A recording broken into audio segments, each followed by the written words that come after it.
आकाशवाणी भोपाल से प्रस्तुत हैं प्रादेशिक समाचार।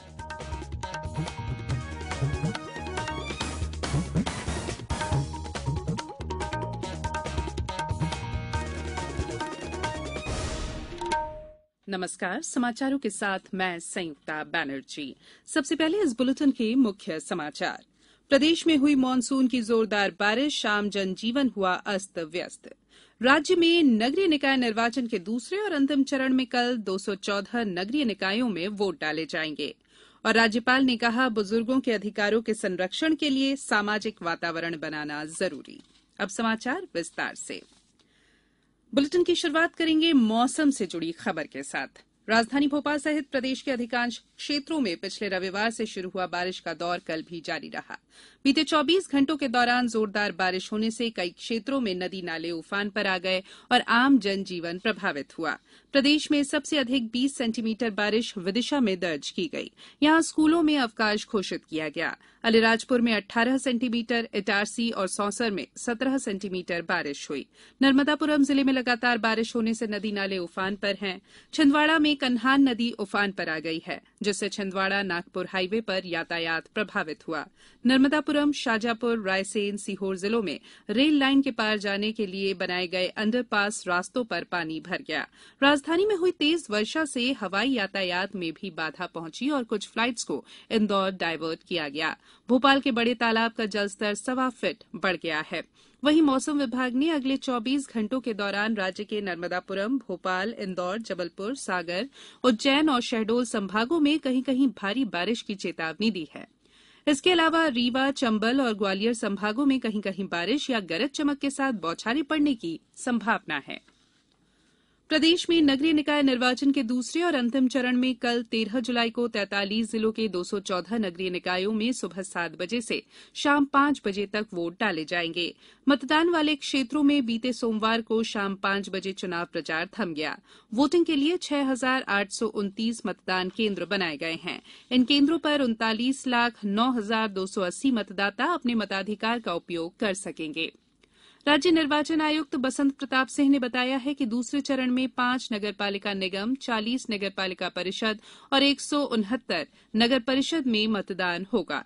मतदान इलेक्ट्रॉनिक वोटिंग मशीन से होगा। मतदाता को आयोग द्वारा निहित 20 पहचान पत्रों में से कोई एक पहचान पत्र मतदान के लिए साथ में लाना अनिवार्य होगा। टीकमगढ़ से हमारे संवाददाता ने बताया है कि जिले की नगरपालिका परिषद टीकमगढ़, नगर परिषद कारी, बड़ा गांव, धसान, जतारा, पलेरा और लिधौरा में मतदान होगा। जबलपुर जिले में नगरीय निकायों के दूसरे चरण में नगर परिषद कटंगी, मझौली, शाहपुरा और नगर परिषद पाटन में 13 जुलाई को मतदान होगा। सागर जिले में नगरीय निकाय के दूसरे चरण में देवरी, बीना, बंडा, शाहगढ़, राहतगढ़, मालथौन और बांदरी नगरीय निकाय के लिए मतदान होगा। अनूपपुर जिले की नगरपालिका अनूपपुर और पसान और नगर परिषद बनगंवा, डोला, डूमकछार के पार्षद पदों के लिए मतदान होगा। आगरमालवा में नगरीय निकाय निर्वाचन के दूसरे चरण में अधिक से अधिक मतदान के लिए विभिन्न स्थानों पर नुक्कड़ नाटक के माध्यम से मतदाताओं को मतदान के लिए जागरूक किया गया।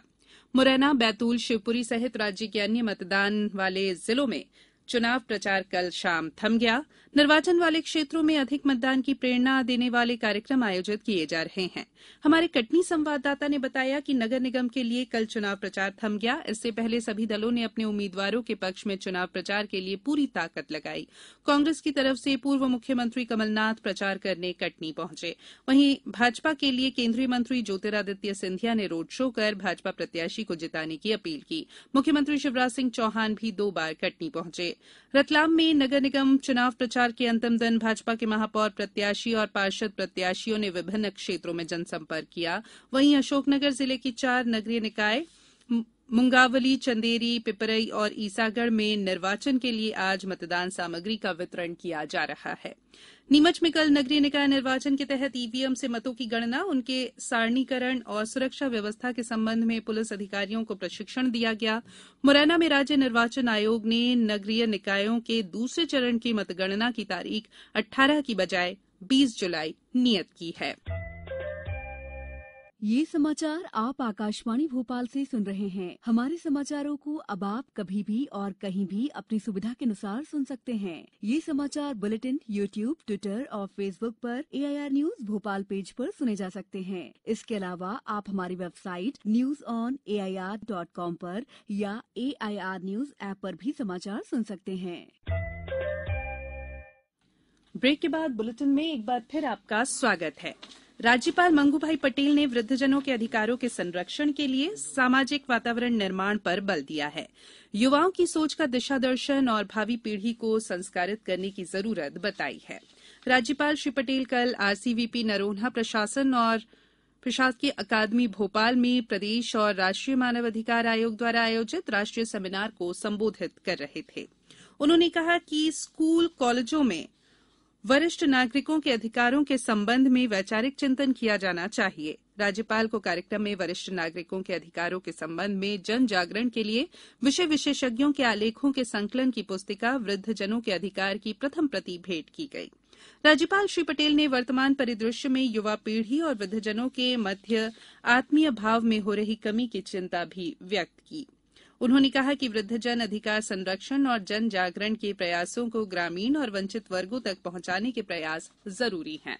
राज्यपाल ने बुजुर्गों को अपने अनुभव के साथ युवा पीढ़ी का दिशा दर्शन करने, शारीरिक और मानसिक संतुलन पर विशेष ध्यान देने, स्वस्थ रहना अपनी जिम्मेदारी मानते हुए जीवनचर्या बनाने और परिवार के सदस्यों के साथ वाणी और व्यवहार के संतुलन के साथ रहने के लिए प्रेरित भी किया।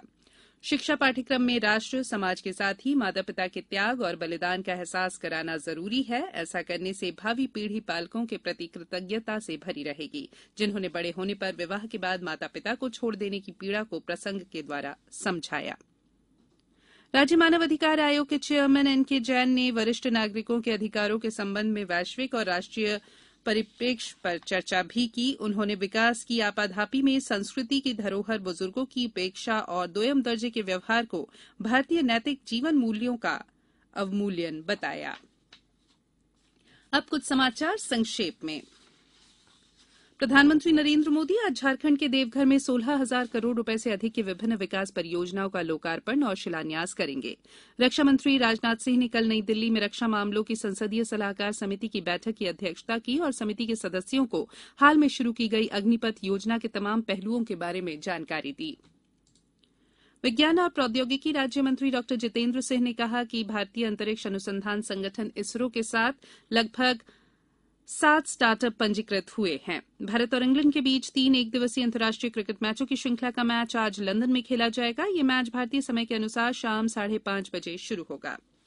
भारत की 94 वर्षीय धावक भगवानी देवी ने फिनलैंड के टैम्परे में आयोजित विश्व मास्टर्स एथलेटिक्स चैंपियनशिप में 100 मीटर स्प्रिंट स्पर्धा का स्वर्ण पदक जीता है। भारत के अर्जुन बाबुता ने अंतर्राष्ट्रीय निशानेबाजी खेल महासंघ ISSF विश्व कप चरण में अपना पहला स्वर्ण पदक जीता है। खंडवा जिले में निर्मित Amrit Sarovar, catch the rain और जल संरक्षण से संबंधित कार्यों की समीक्षा की गई। उज्जैन में 11 से 17 अगस्त तक हर घर तिरंगा अभियान चलाया जाएगा। डिंडौरी जिला कलेक्टर रत्नाकर झा ने कहा कि 15 अगस्त को हर घर तिरंगा अभियान के तहत लोगों को राष्ट्रीय ध्वज फहराने के लिए प्रोत्साहित किया जाएगा। आगरमालवा में आजादी के अमृत महोत्सव के अंतर्गत आगामी 25 से 30 जुलाई के बीच उत्कृष्ट विद्यालयों में और जिले की सुसनेर जनपद पंचायत कार्यालय में उज्जवल भारत उज्जवल भविष्य अंतर्गत एक दिवसीय उत्सव मनाया जाएगा और इंदौर जिले में जनसंख्या स्थिरता माह का शुभारंभ किया गया। इसके तहत 11 अगस्त तक विभिन्न कार्यक्रम आयोजित किए जाएंगे। अंत में बुलेटिन के मुख्य समाचार एक बार फिर। प्रदेश में हुई मानसून की जोरदार बारिश, शाम जनजीवन हुआ अस्त व्यस्त।